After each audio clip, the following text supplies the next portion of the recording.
Oh, hold on tight. Hello, we're going to hold on tight. We're nearly there. Almost the weekend. Louise Stones. BBC. If you weren't with us yesterday, we updated the guest list and we're very excited about this. So on Lockdown Lunch, we're looking forward to Celeste joining us over the next couple of weeks. We've got Deacon Blue, we've got Texas as well. But today, you have to go, when people are decent, it's a lot to be grateful for these days. The very lovely Joe McElderry, our X Factor winner 2009. The winner of the X Factor 2009 is Joe.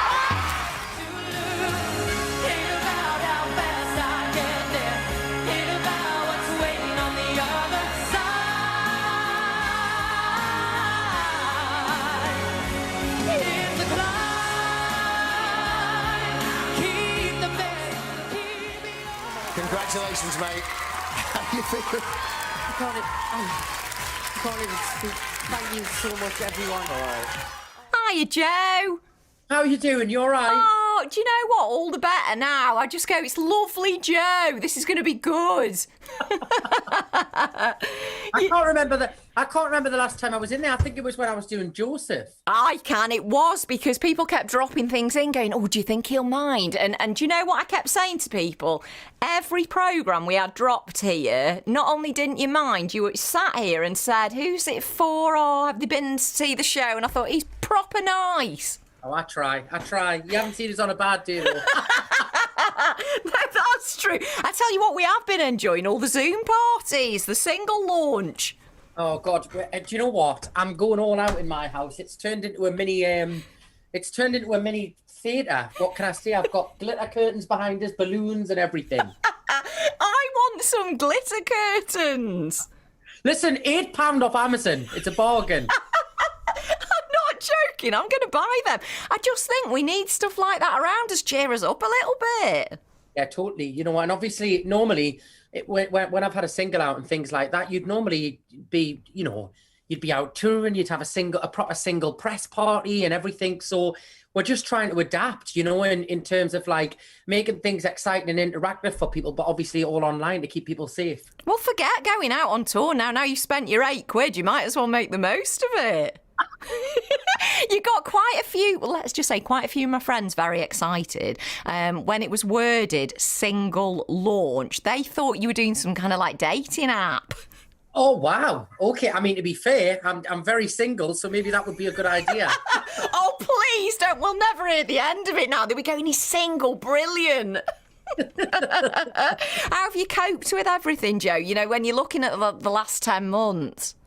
I mean, you know what? It's been, I think, like everyone. I think everybody's had like times where they're frustrated, times when they're hopeful, and then we kind of get 10 steps forward, it's 10 steps back.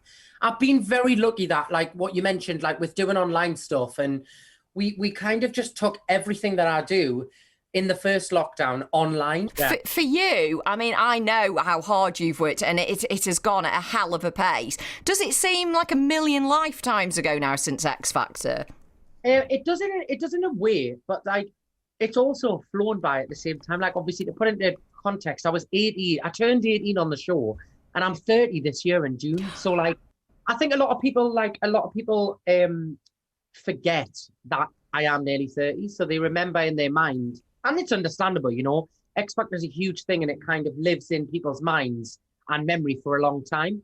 But like a lot of people, if they haven't kind of avidly followed my career through everything, they've kind of got this image in their mind that I still look like when I was 18. But the other problem that I had is when I was 18, I looked about 5 years old. So I've kind of aged in 10 years, but I've kind of doubly aged because I looked so young when I was 18, and I've grown into a man now, and people are like, oh my God. I remember that so the first time you came onto X Factor, my mum says, just look at his lovely face, she said. I mean, it's still quite lovely. It's just got a few more wrinkles and a bit more of a beard. Well, when you're saying about different images, and it is true, like everybody listening now will be thinking of like on X Factor or wherever they've seen you along the way, that the image I have of you is in your loincloth. Oh, yes. Yeah. Please don't take it away, Joe. I had 2 wonderful years in that loincloth, but let us tell you the stress. I mean, I think I told you this last time I came in. The stress that comes with that loincloth of working out when you're going to have the pre-show meal so that the loincloth fits on stage. Did you have to eat after the show? I think you said you didn't dare in case it was something where you felt bloated. Obviously, with Joseph, we used to do like 2 and 3 shows a day. So you had to really plan carefully because I made the mistake once of eating fish and chips 30 minutes before the show. No. And you know what it's like when you eat fish and chips. They're amazing at the time when you eat them, but you get that horrible bloated lull after the about 20 minutes after you've ate them. And that happened to me in the middle of the show, and it was the most awful thing. So I'm about to kind of give myself a specific eating schedule of when it was appropriate. There's nowhere to hide. BBC Radio Stoke, lovely guests. And if you weren't with us earlier on, we've been chatting away with Joe McElderry, our X Factor winner 11 years ago, can you believe? He bobbed in to see us when he was at the Regent, not just in his loincloth, might I add, fully clothed in Joseph. How have you kept yourself busy like over the last 10 months, Joe? I did do a Zoom date actually in lockdown. I did do that, which was interesting. And you know what I did actually find? I found that the conversation was a lot more kind of deep and interesting than if you were sat in a bar. Because you can't hear them in a bar, though. That's sometimes a blessing. Well, you can't hear them in a bar. And also, like, I have the kind of added distraction that people know who I am, which is always a really awkward thing in terms of if you're out on a date. You know what I mean? I have been on a date before, and somebody, in the middle of the meal, somebody decided to blare the climb around the Italian restaurant, at which point everybody in the restaurant started clapping and singing along to the song. And I was on a first date, and it was mortifying. So, how do you get through moments like that? Like you pelted in at number 1, everybody voted for you, everybody snapped it up. You're now on a date thinking, I want this on the lowdown, and there it is.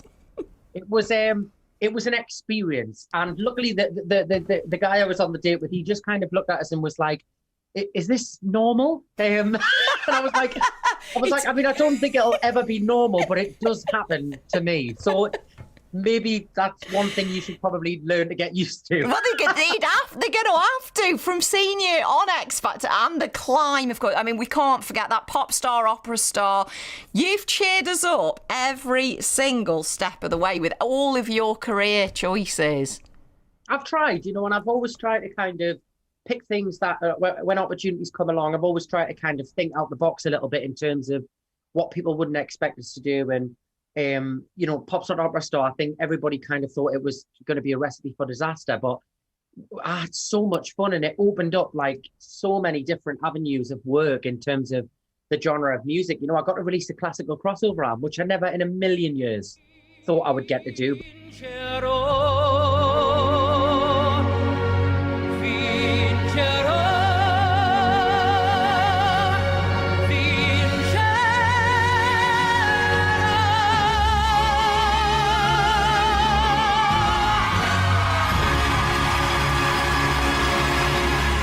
You've helped so many people, Joe, not just cheering them up, like I said, it's just some magic about you. That's the person you are. But you've raised loads of cash as well, literally from your front room.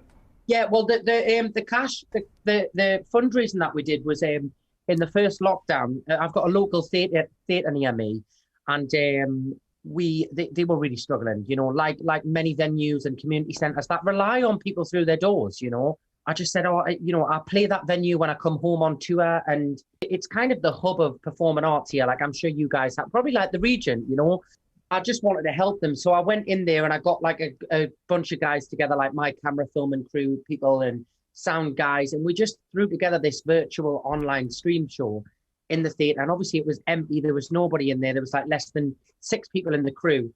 And then we did that twice and raised money for Acting for Others and Customs House and raised about £20,000. But then I've kind of took it to home and done the online stuff, which isn't for charity, I should say that, just in case people think I'm trying to... You've got to do something for yourself. But just in case people think I'm trying to con them and advertise my own shows and it's not for charity.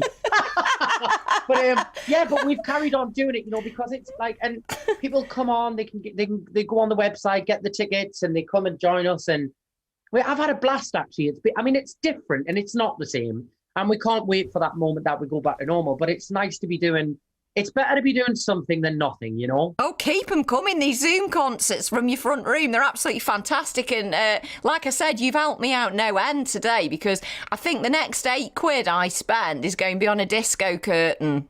Honestly, next day delivery as well. And it brightens up your room, I promise.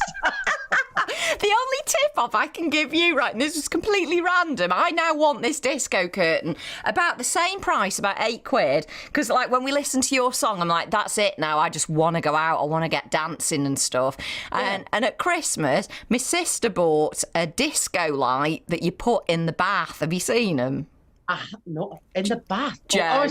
Are they those like them floating things? Yes! Oh, I have seen them. I might get some of them as well, actually. Honestly, get one, because this is what we're going to... I don't know who's got one in Stoke and who hasn't, but right, the next time I listen to your song when I'm at home, I'm going to get my disco light in the bath. I'm going for it. Yes! That's the thing, isn't it? It's just... We're all sick of the sight of our own houses now. You know, I mean, I've got a lovely living room, but I've sat in it enough now, and I've had enough. We're going to get your new tune on. Well, to be honest with you, Joe, I'm just going to idle back and let you do it yourself. Go for it. Oh, am I a producer? Please, I'm just going to have a cup of tea. Oh, here is my brand new single, Baby Had Your Fun. Get up, dance to it, and I hope you enjoy it. We'll